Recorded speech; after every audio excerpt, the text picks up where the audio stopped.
دوستوں بعض اوقات ہمارے ہاتھوں سے نا کچھ لمحات نکل جاتے ہیں، کوئی ایک لمحہ ایسا ضائع ہو جاتا ہے کہ جس کے سامنے صدیاں شرمندہ ہوتی ہیں، اس سے پیدا ہونے والا خلاص صدیاں نہیں پر کر سکتی، صدیاں مقروض رہتی ہیں اسی ایک لمحے کی، کروڑوں کے نقصانات اس کے سامنے چھوٹے دکھائی دیتے ہیں۔ ایک لمحہ میرے ہاتھ سے نکلا، مجھے اس کا آج بھی دکھ ہے۔ بزم یارہ میں ایک تھا رشید، پیشے کے اعتبار سے تھا، وہ رنگ روغن کے ٹھیکے لیتا تھا۔ اس نے سوال کر دیا، کہتے یار اللہ واقعی ہے؟ اللہ کا وجود کیسے معلوم ہے؟ کیا ہمیں اللہ نے پیدا کیا ہے معاذ اللہ؟ میں بھی ان دوستوں میں شامل تھا، ہم نے خوب اس کی کٹ لگائی، خوب مذاق اڑایا، اتنا مذاق اڑایا کہ وہ حلقہ احباب سے اڑ گیا کبوتر کی طرح۔ بعد میں پتہ چلا کہ وہ ٹھیک ٹھاک دائرہ بن کے ابھرا ہے، بلکہ اس فکر کے اوپر باتیں کرتا ہے، تبلیغ کرتا ہے۔ خوش نصیبی ایک وقت وہ آیا کہ پتہ چلا کہ وہ تو پلٹ آیا جی، اللہ نے اس کو راستہ دے دیا۔ میں نے اس سے ملاقات میں پوچھا کہ تیرا جانا کیسے ہوا اور آنا کیسے ہوا؟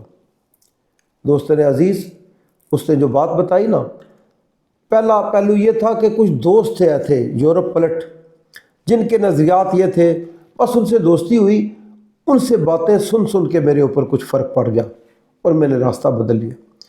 کہتے جب سے راستہ بدلا نا، میرا رزق روٹی جو ہے نا وہ کم ہونا شروع ہو گیا، کاروبار ختم ہو گیا۔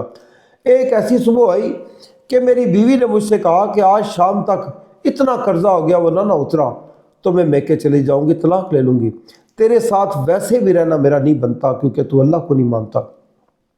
کہتا ہے گھر سے باہر نکلا نا تو وہ جہاں مزدور کھڑے ہوتے وہاں جا کھڑا ہوا، کہتا ہے یقین کرنا طاہر بھائی، دل ہی دل میں نے کہا اللہ مجھے معاف کر دے، اللہ مجھے معاف کر دے، بڑی بھول ہوگی۔ کہتے ہیں دل ہی دل میں یہ بات کر رہا ہوں تو میرے کندھے پہ آگے کسی نے ہاتھ رکھا ہے، پلٹ کے دیکھا تو ایک اجنبی شخص مجھے کہتا ہے رنگ روغن کا کام کرتے ہو، ٹھیکہ چاہیے؟ میں نے کہا جی۔ وہ کہتا ہے رو کیوں رہا تو؟ میں نے کہا بعد میں بتاؤں گا، پہلے کام دکھائیں۔ جا کے کام دکھایا، اس سے جو رقم ایڈوانس میں ملی نا وہ تمام قرضہ اتر گیا اور اس کی بحالی گھر میں ہوگی۔ کہتا ہے طاہر بھائی اس وقت پتہ چلا کہ 70 ماؤں سے بڑھ کر میرے اللہ نے اپنی ذات کو کیوں تشبیہ دی۔ دوستان عزیز، نیم کے پیڑ تلے دوست لسی پئیں، برگد کے نیچے آم کھائیں، یا یورپ کے کسی مہنگی کافی میں بیٹھ کر کافی پئیں، کافی شاپ میں، بات ایک ہی ہے، مزہ تو دوستوں کی گپ شپ ہے، مگر احتیاط کیجئے، دوستوں کی غیر ذمہ دارانہ گفتگو کا ذمہ داری سے جواب دیجئے۔